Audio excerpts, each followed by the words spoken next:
Meu nome é Patrícia Coutinho, tenho 43 anos, sou casada com o Rodrigo Medeiros, sou professora, tenho uma filha chamada Paola e hoje estou aqui para contar a minha história.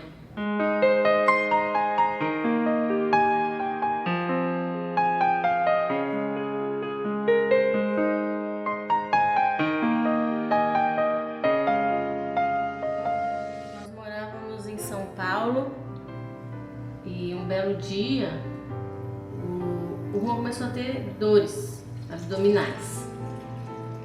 E aí nós fomos levá-lo para o hospital e quando a gente chegou lá, a médica examinou ele e disse que ele tinha uma virose, que a gente podia voltar para casa e tomar muita água e alguns remédios e tal.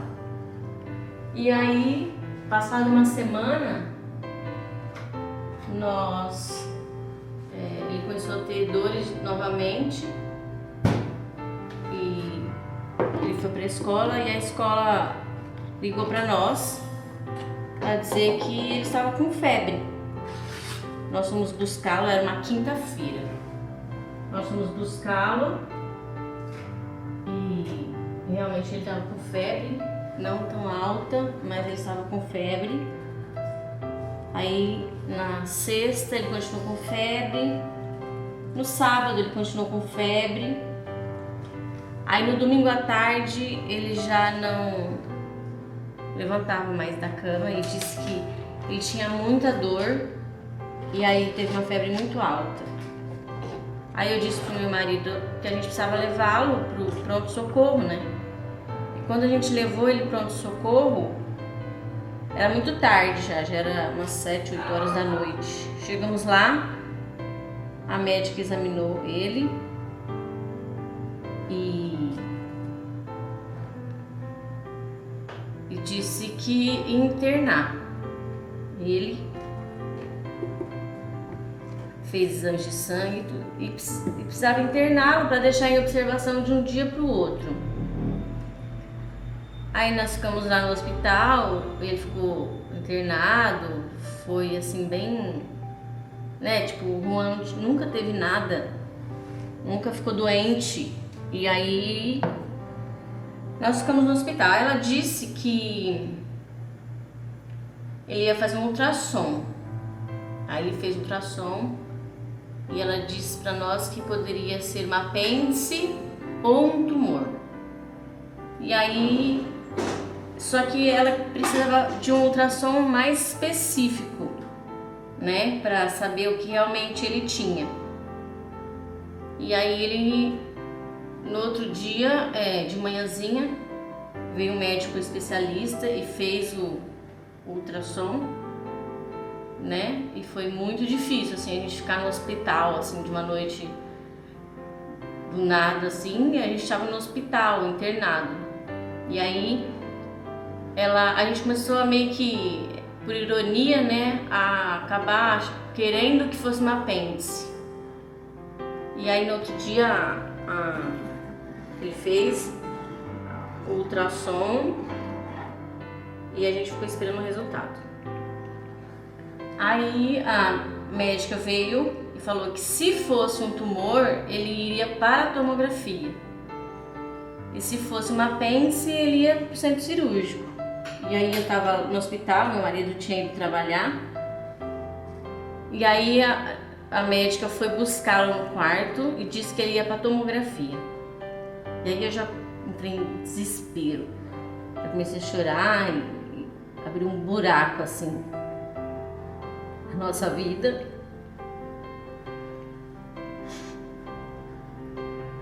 Aí ele fez a tomografia. Infelizmente, deu que ele tinha um câncer. Mas no começo, assim, quando a médica disse, olha, ele tem um câncer, a gente achou que sim, queria morrer no outro dia já. Aí foi muito difícil, né? Porque a gente ia contar para a família o que estava acontecendo. Porque há 2 dias antes, nada estava acontecendo. E aí, nós ficamos desesperados, porque não sabia o que ia fazer. Aí veio uma médica e disse que ele precisava fazer uma biópsia. Que ele precisava colher, né, um pedaço do tumor para saber qual tipo era, para começar a quimioterapia e o tratamento todo. Aí veio uma médica que nos deixou bem tranquilos, dizendo que 80% das crianças que tem câncer tem cura. E falou que era assustador, mas que era pra gente ter muita fé. A partir do momento que a gente conversou com essa médica, a gente mudou assim o nosso comportamento, assim, eu e o Rodrigo, né? Então a gente sentou, conversou e nós começamos a gente decidiu que nós não íamos chorar, né? Que a gente sempre ia estar sorrindo pro Juan. Tanto que nesse dia, na segunda-feira, o Rodrigo chegou, porque ele tinha 3 anos e meio e ele não entendia o que ele estava fazendo no hospital. Aí o Rodrigo chegou com bexiga, com desenho, e a gente colou assim tudo no quarto do hospital e nós fomos conversar com ele. Falou que ele estava fazendo os exames, que a gente precisava descobrir que bichinho que estava fazendo aquela dor nele, né? E aí ele foi para o centro cirúrgico para fazer a biópsia. Aí ele fez a biópsia, ele continuou internado e a gente teve que esperar o resultado. Aí nós fomos embora. Aí no sábado ele chorava muito de dor, muito, ele chorava demais, a gente não sabia o que fazer. E a médica só tinha dado um remédio para dor e a gente não sabia o que fazer com aquela dor, né? Porque a gente tinha que esperar até a segunda-feira para começar a quimioterapia. Aí, no resultado da biópsia, deu que ele tinha um neuroblastoma. Como diz os médicos, é um tumor que geralmente dá em crianças, né? Era um tumor na suprarrenal que tinha 7 centímetros. Aí, na segunda-feira, a gente começou a quimioterapia. Nós fazíamos quimioterapia num consultório onde era eu, o Juan e uma TV. E às vezes tinha uma outra criança, assim, era um consultório particular, assim, na época. Aí nós fizemos sessões, ele ia chorando para quimioterapia, sempre chorando, porque uma criança de 3 anos e meio tomar remédio, né? Porque a vida muda, a nossa vida mudou completamente. Passado um tempo, o nosso plano de saúde cortou a nossa quimioterapia. E aí a gente ficou desesperado, né? Pra saber o que ia fazer. Aí a nossa médica era uma médica excelente e convidou nós para ir para um hospital infantil. Aí eu falava, meu Deus, um hospital infantil, um hospital, né? Viver no hospital não era o que a gente queria. Aí nós fomos pro GRAAC, que é o Hospital do Câncer Infantil em São Paulo. E foi assim, é muito incrível, porque a melhor coisa que aconteceu dentro de toda a situação foi nós ter ido pro GRAAC, né? Porque o GRAAC, pro Juan, ele viu que ele não era só ele viu que tinha muito mais criança, que a vida era outra, né? Ainda o meu marido uma vez disse que tiraram tudo do Juan, né? Na verdade, a vida do Juan se transformou, então ele teve convivência com crianças que tinham a mesma coisa que ele tinha. Aí ele fez uma cirurgia, fez quimioterapia Aí ele fez uma cirurgia para tirar o tumor. Só que quando ele começou a fazer a quimioterapia, o tumor dele tinha 7 centímetros e ele cresceu. Ao invés dele murchar, ele aumentou, ele triplicou, ele foi para 13 centímetros. Então a gente tem que ter muito cuidado com ele, porque ele não podia bater a barriga, ele não podia pular, ele tinha que ficar muito tranquilo. E aí, como explicar, né, para ele toda essa situação? O que a gente fez? A gente começou a criar umas histórias assim para ele, que ele era muito pequeno, né? E aí nós contamos para ele porque ele precisou colocar um portocard, que é um aparelho subcutâneo, que é onde ele tomava quimioterapia no peito, assim, para não ter que furar o braço das crianças, né? Então eles faziam, colocavam esse aparelho. Aí ele colocou esse aparelho, foi pro centro cirúrgico colocar esse aparelho. O que nós contamos para ele? Nós contamos para ele que ele gostava muito do Wolverine, né? Era assim o principal personagem que ele gostava, e o Wolverine tinha o poder da cura, né? E a gente contou para ele que ele era igual ao Wolverine, que ele tinha o poder da cura e que o bichinho que ele tinha na barriga, é assim que a gente falava, quanto mais ele chorava, quanto mais ele ficava triste, mais ia doer. Então a gente disse que ele tinha, e na época que a gente morava lá, tava na moda GPS não, tava na moda um aparelho nos carros que encontrava um rastreador. Era o auge, era rastreador. Então a gente dizia para ele que ele ia ter que pôr um rastreador, né, nele, e que quando ele tomasse o remédio, esse rastreador ia achar o bichinho na barriga dele e ia jogar o remédio nele. Então a gente falava que ele tinha um rastreador, que se ele sumisse a gente ia encontrar ele por causa do rastreador. E aí ele fez a quimioterapia, depois ele fez mais outra cirurgia para tirar o tumor. Quando ele foi tirar o tumor, ele era muito grande, né? Ele já estava muito grande, dava assim, a gente conseguia ver na barriguinha dele assim a elevação do tumor, né? E aí nós pegamos e levamos ele para o centro cirúrgico. Cada vez que ele entrava era muito difícil, assim, porque ele chorava, que queria a gente, né? 3 anos e meio ele tinha. E aí ele foi fazer essa cirurgia para tirar. Só que quando ele foi tirar, não podia se romper, ele não podia. Ele tinha que ser tirado inteiro. Só que infelizmente ele se rompeu. Como disse o médico, ele tinha um fio, que esse único fio fez ele se romper, ele estava ligado. Aí ele começou a fazer quimioterapia, continuou quimioterapia e ficou tudo bem.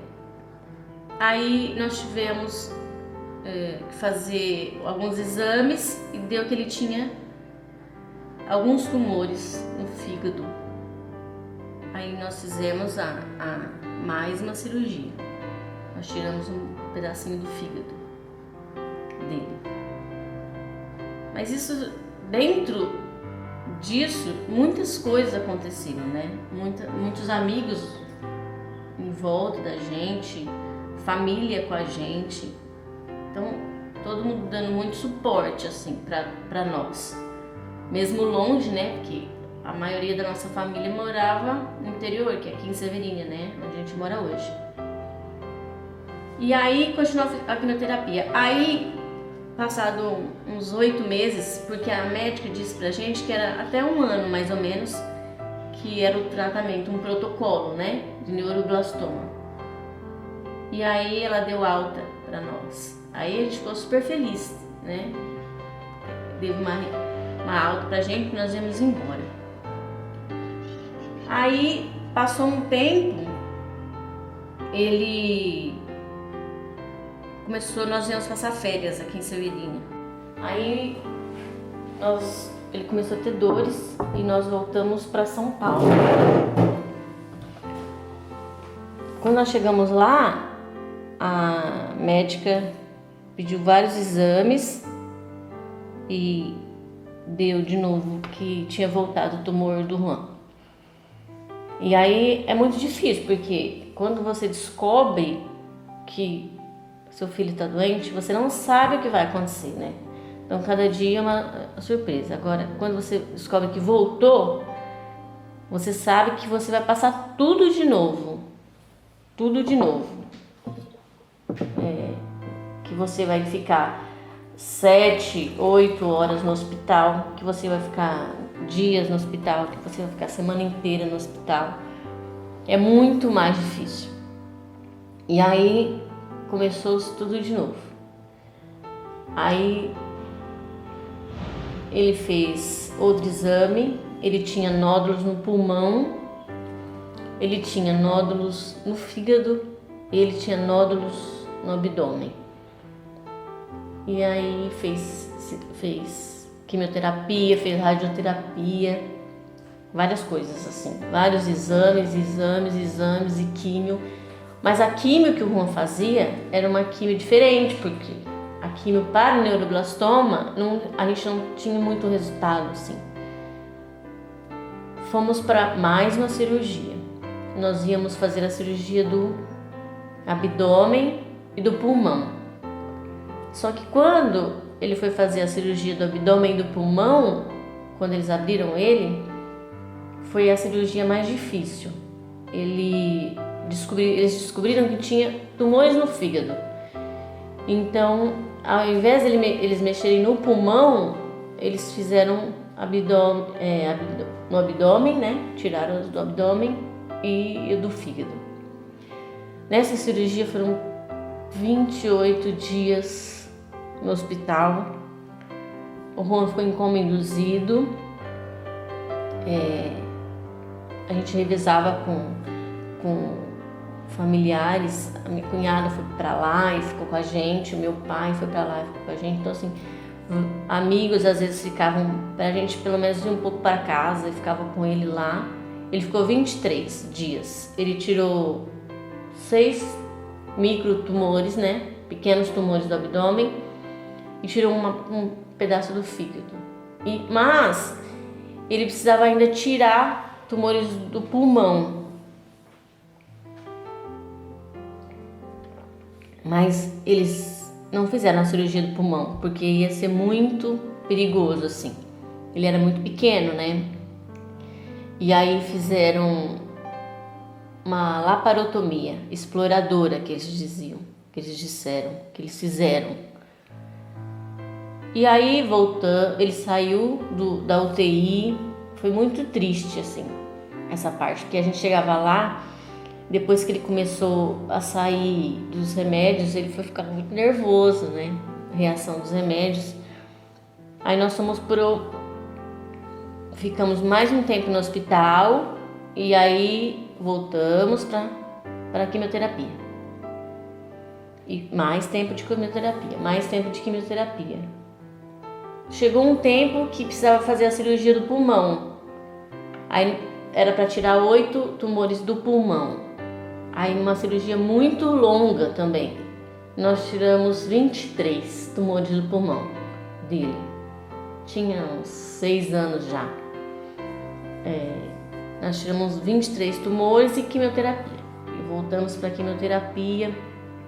E assim, lá no GRAC que a gente ficou, era a nossa vida, porque tinha muita criança, muita mãe na mesma situação, tinha muito sofrimento também, mas a gente tinha era dado coisas pro Juan que a gente não poderia ter dado, né? Então assim, a vida dele se resumia naquilo, e o Juan era um menino muito especial, porque o Juan nunca deu trabalho, assim, nem nas quimioterapias, assim.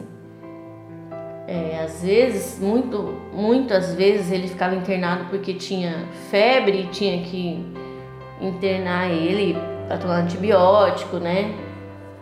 Enfim. E aí, passado um tempo, nós fizemos uma cirurgia, né?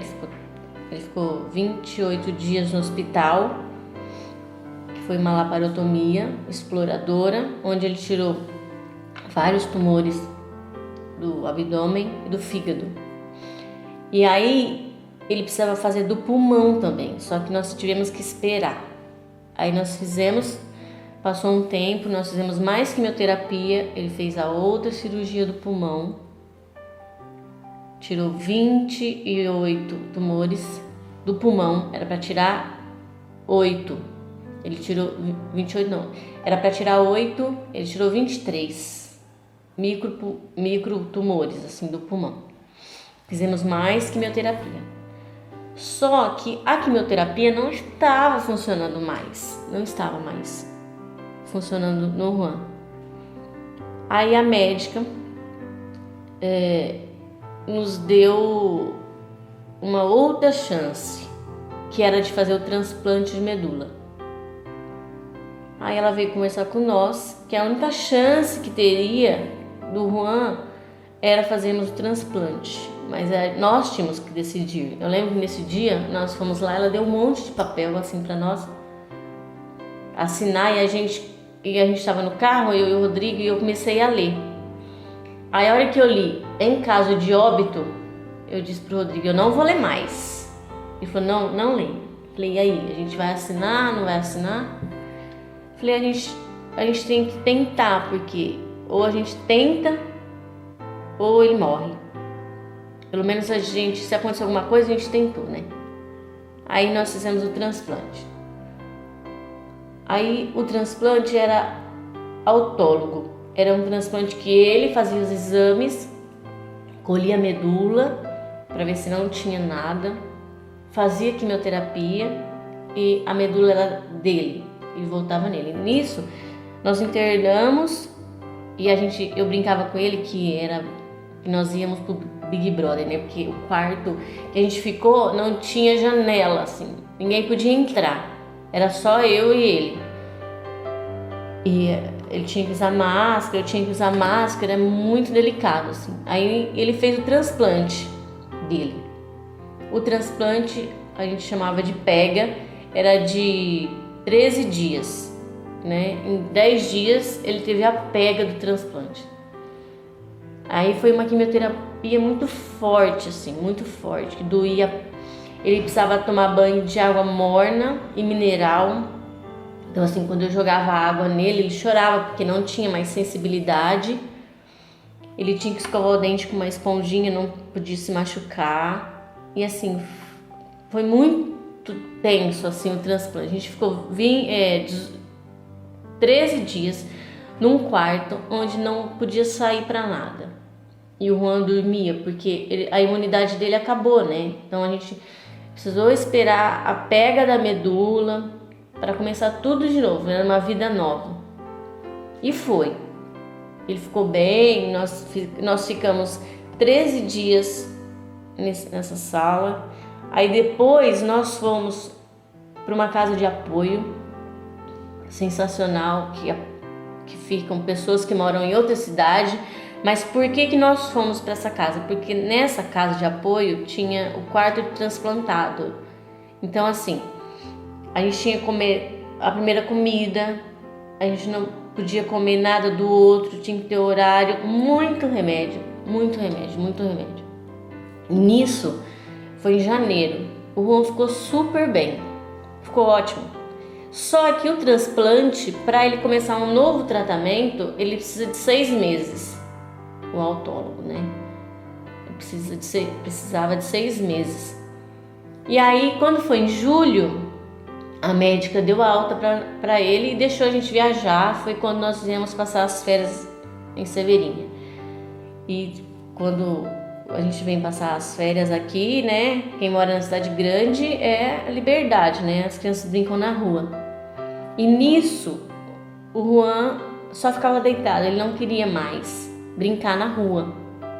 E aí eu comecei a perceber que ele foi ficando muito pálido, muito assim, o olho amarelo. E na época tinha um Message, e aí eu conversava com algumas enfermeiras e médicas e elas falavam pra mim que era normal, mas Ela sabia que não era normal, né? Aquele olho amarelo, aquele desânimo.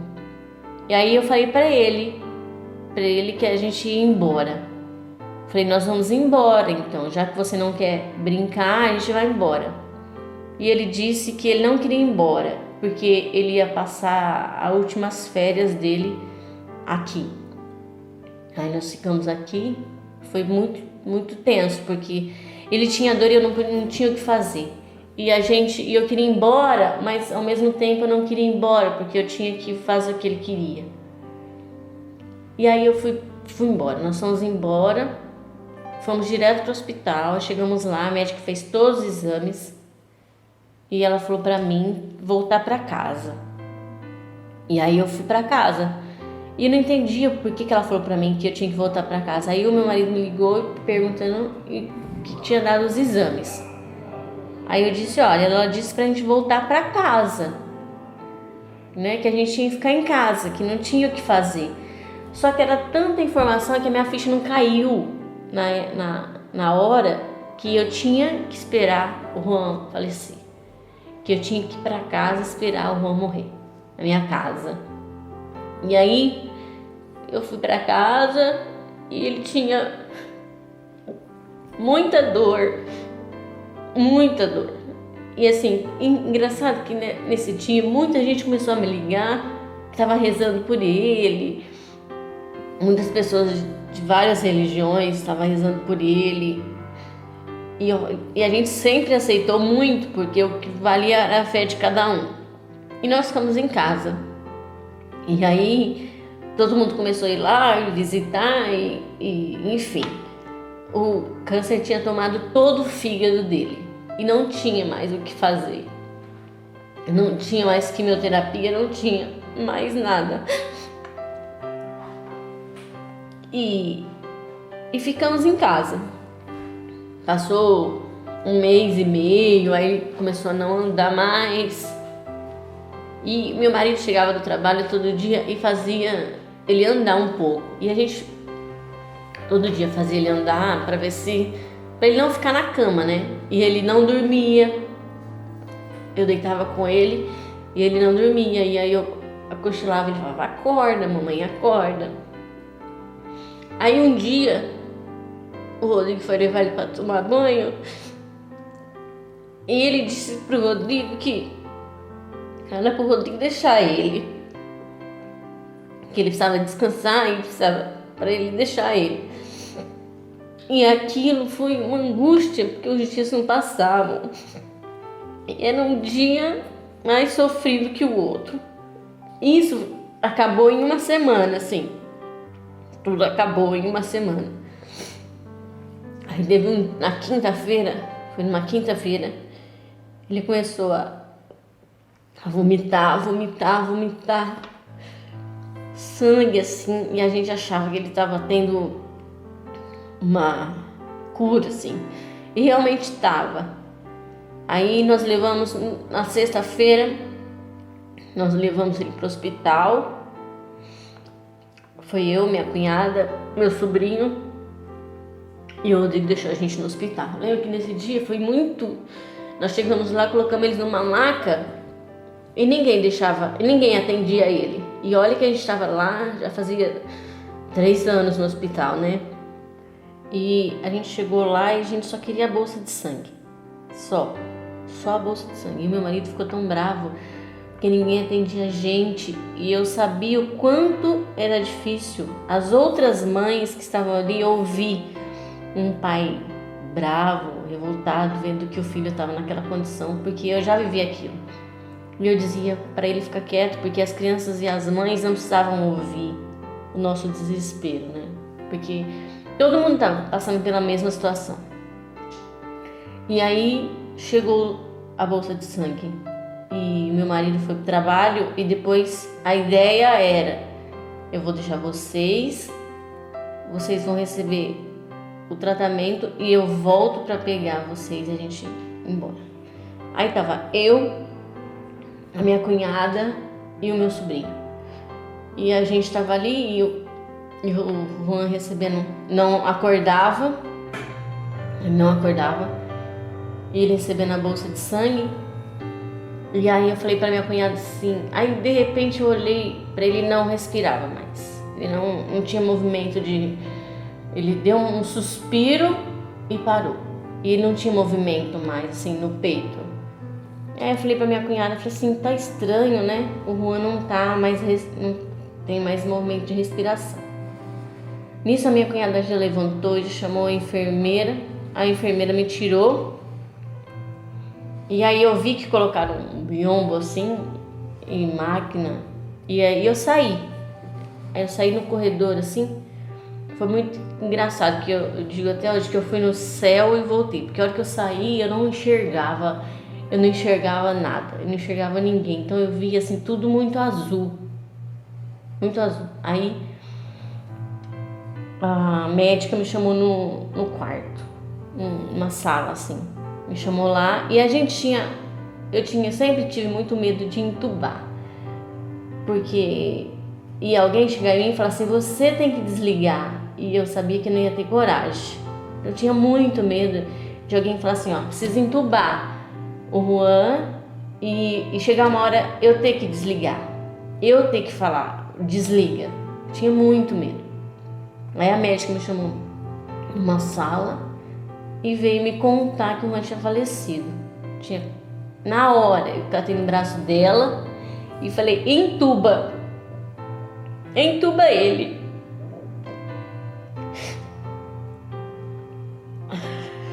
Ela falou assim, não pode, não dá pra entubar, não tem mais o que fazer, o Juan morreu. Aí eu saí, meu cunhado estava ali, aí era muita emoção, assim, eu não acreditava no que estava acontecendo, meu sobrinho era pequeno e ele estava ali nessa situação com a gente, eu precisava ligar pro Rodrigo, porque o Rodrigo tinha acabado de sair do hospital. E eu precisava contar para ele, eu precisava contar para as pessoas, eu não tinha coragem. Eu não tinha coragem. Aí, ainda bem que minha cunhada estava lá. E ela ligou e foi ligando para as pessoas, assim. Aí me levaram numa sala que colocaram ele lá.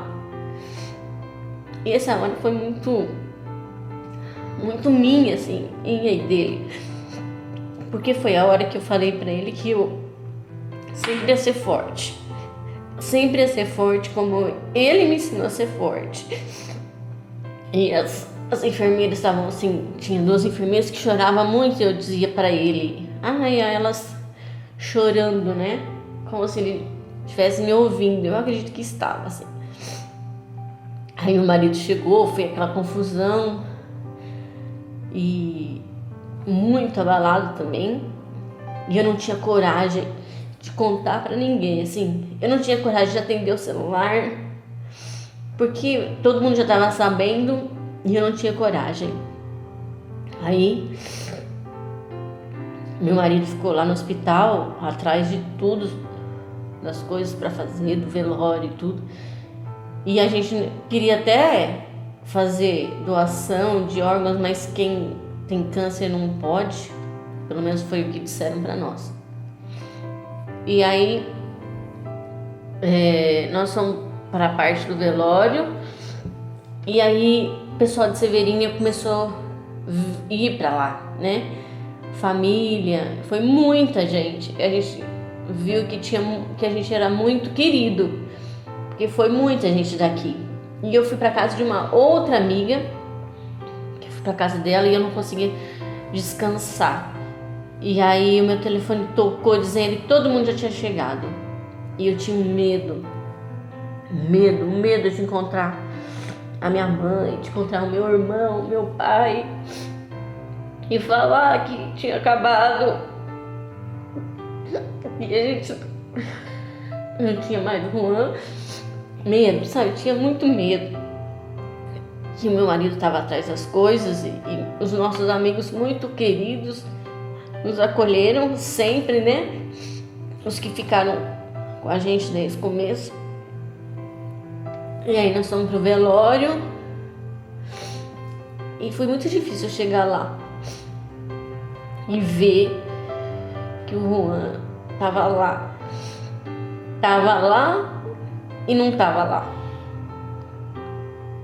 E aí a gente enterrou ele e a gente colocou como missão assim na nossa vida que a gente sempre ia ser forte, tanto eu quanto meu marido, sempre, porque o Juan hoje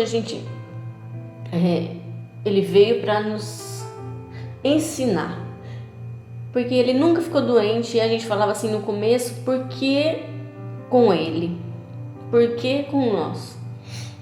Eu falo que Deus tem um propósito, né, na vida da gente. Ele não tira nada da gente por acaso. Ele te dá e ele tira para você aprender. Então hoje a gente vê que o Juan veio para nossa vida para nos ensinar. E a gente vive hoje com ele muito presente. Sempre a gente fala dele. Aí foi muito triste, né? Conviver. O que é mais difícil quando a gente perde alguém é a ausência, assim. É não ter, né? Mas a gente é egoísta, porque a gente quer. E eu via o sofrimento que foi nos últimos dias pro Juan, e a gente queria ele com nós, sempre com nós, do nosso lado ali. E na verdade ele precisava ir embora, né? Chega de sofrer. Só que a gente queria ele com nós. Hoje a gente entende isso. E hoje a gente entende tudo, porque a gente ficou com raiva da médica, a gente ficou com raiva do hospital. Hoje a gente tem discernimento. Porque na hora da explosão, você culpa as pessoas, né? Quando a gente descobriu, a gente culpava Deus. Quando ele morreu, a gente culpava os médicos, a gente culpava o hospital. Mas não. Hoje a gente sabe que não é culpa de ninguém. Que tudo que a gente tem, tudo que a gente conquista, tudo que a gente perde é pra gente aprender. Mas a gente teve um prazer, assim, a felicidade, porque de 2 meses depois eu fiquei grávida da Paola.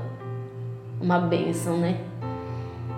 A Paola é uma bênção. Eu fiquei grávida, foi assim, muita felicidade quando a gente descobriu que eu tava grávida. Foi um susto, né? Porque a gente não esperava. 2 meses depois, né? A gente não esperava a chegada da Paola e eu ficar grávida, assim. E a Paola veio, toda daquele jeitinho dela. E a gente sempre ensinou para ela que ela tem um irmão. A gente tem fotos, a gente não tira as fotos, a gente sempre fala dele. A gente sempre fala do Juan para ela, ela sabe que ela tem um irmão. A Paula é muito carinhosa, muito carinhosa. O que eu deixo para as mães que hoje passam? Muita gente fala assim, ai Paty, você é forte. Eu não sou forte, não. Eu choro, eu sinto saudade. Eu fico pensando em todos os dias que a gente ficava junto. E o que eu vou dizer para vocês que estão na mesma situação que eu vivi? Que não perca a fé, não perca a esperança, não se lastime por estar naquela situação, que a gente tem que viver aquilo de uma maneira intensa, assim, sempre positiva. Eu falo que assim, eu sou uma pessoa um pouco mais positiva agora, e a gente tem que ser sempre positivo. Deu ruim, deu algum problema, acredite que vai dar certo. Mesmo que seja na dor, a gente tem que acreditar que vai dar certo.